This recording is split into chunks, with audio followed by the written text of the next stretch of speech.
You know, been 0 days since we run an SEC road game, so that's positive. You know, obviously, the physicality in the game is going to be the big story. When you win the rushing battle, 310 to 52 yards, that's going to win you a lot of football games. Really proud of how our offensive played, really proud of how our O-lines and our running backs played. I thought every kid that played on the O-line today, every kid that played at running back, played with the demeanor that we wanted to play with. And then how about Tim? I mean, I thought he was lights out. I thought he could have thrown it a lot more. We kind of took the air out of it a little bit when we got the big lead in the second half and kind of protected the game the way I think you should to win football games on the road. But he was calm, he was confident, he made throws. I mean, that first drive he put together, I thought he made some tremendous throws on third down. It was really, really good to see. He was consistent all day and operated at a really, really high level. And so we had confidence that he could go out there and do it. You know, he went out there and he did it, and so we're proud of him.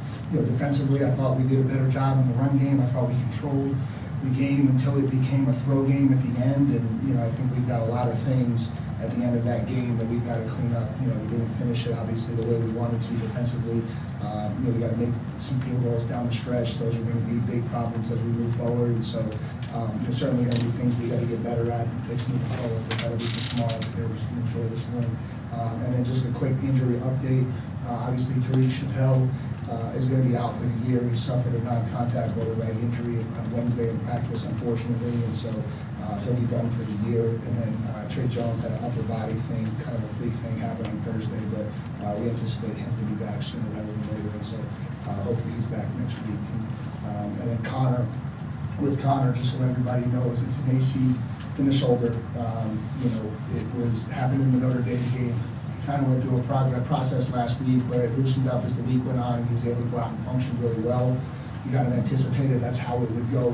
This week, he had a full practice on Wednesday. Was able to go out there and throw the ball, and then you know, just had a setback from Thursday for whatever reason. We're trying to still figure that out from a medical standpoint, and so he just wasn't able to go today. And so again, we'll leave that for Monday and kind of move forward with that. But proud of our guys, proud of the win, proud of the job we did coming down here on the road and winning this game. And so from there, we'll open up the questions.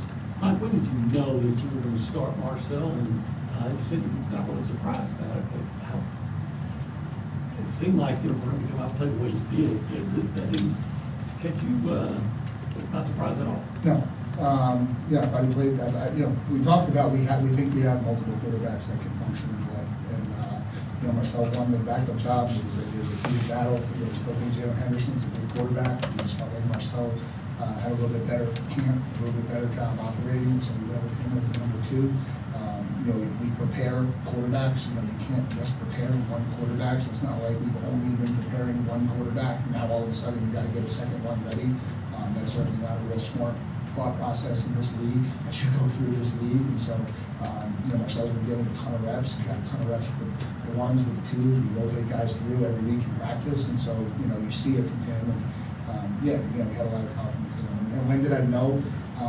Probably, you know, coming out of Thursday's practice, it was really concerning where Connor was with his shoulder. You know, he's a gamer, he's a competitor, and he's tough as nails, and we knew he was going to try to do everything he could to get ready to go today. But you know, just the way he was Thursday, we just didn't know that was going to be the right thing for him long term for the season to come out and go today. What do you think that early 30-yard, 31-yard run on second and long did for Marcel as far as the way the game played out?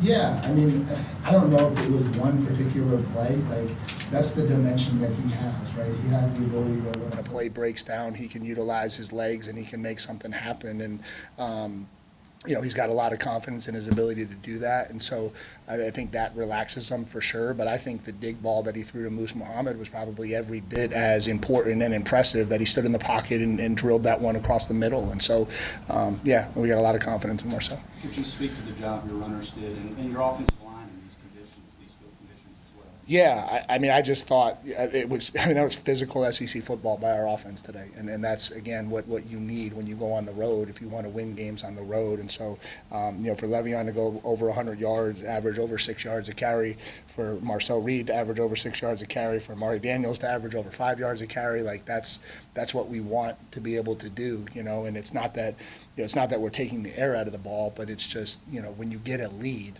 you want to be able to control the game. We talked about game control on the road being something that's really important, and we were able to do that today.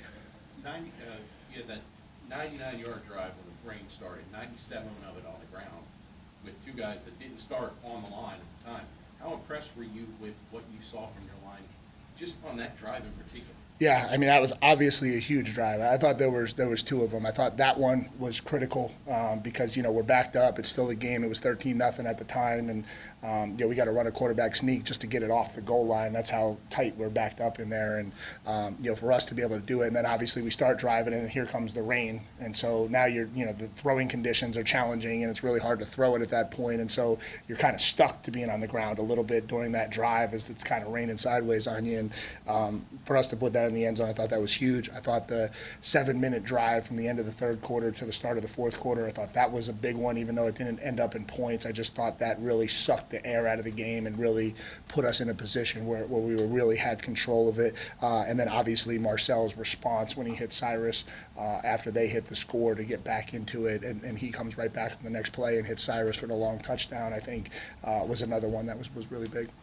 What do you feel like the difference was between your run defense, how they played today and earlier this season? Yeah, we didn't give up the big one. I think we were a little bit more consistent in how we fit things. I think when we look at the film, of the 52 yards rushing they had, I'm gonna bet probably 35 of it was on plays when we were in like 2-minute prevent defense, the end of the half, and then some at the end of the game. And so I think if you look at our run efficiency today, we fit things better. Our lines were better. Our lines were tighter, and we didn't let the ball get out. And if you don't let the ball get out, you're going to be really good. Is there any through line through the penalties road game or anything that you can see from what happened with some of those? No, I mean, obviously extremely concerning. Like, we can't have that many penalties. We can't have that many personal foul penalties. Like, that's atrocious. And so things that we got to fix for sure. For us to commit 13 penalties on the road and still come away with a win, that's not going to happen very often. So it's something we have to get fixed and addressed real quick. Did Coley get hurt? Because we noticed that. Yeah. So Coley suffered something in game and was out for the game. We'll kind of figure out where he's at coming out of today. I don't think it's long term, but we'll figure out coming out of today. We talked to Shamar on Monday, obviously at homecoming for him, leads the team in tackles, gets half a sack. Talk a little bit about what you saw from him.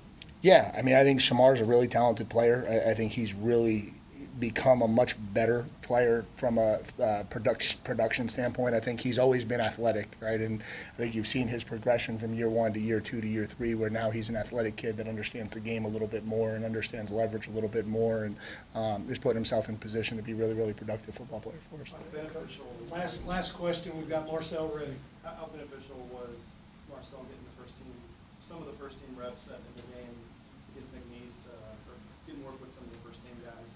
And then how many first team reps was he able to get in practice this week leading up to the game? Yeah, I mean, obviously that was critical, and we talked about, why Connor so early. It had nothing to do with the injury. Connor left so early because we really wanted Marcel to get reps with the ones. We thought that was a really important thing for the duration of this season, and so we did that, and I thought that was really helpful. We split reps. I mean, Marcel, we split reps pretty evenly between the ones and the twos, and so when you say like reps with the ones, like in a given practice, it's probably 60-40 or even 55-45 in terms of reps, ones, twos. And then like what that looks like is not a lock solid thing. And so the wideouts are rotating between those groups. The old linemen are rotating between. So it's not like we don't just put 11 guys out there and then put the next 11 out there. I don't mean that any kind of way, Carter, but like I just think he gets a lot of reps. We try to give him about 45% of the weekly reps every single week so that he's developing at the level he needs to for the moments when you need him, and he was able to be ready today. Thanks, Coach. Yep, thank you guys.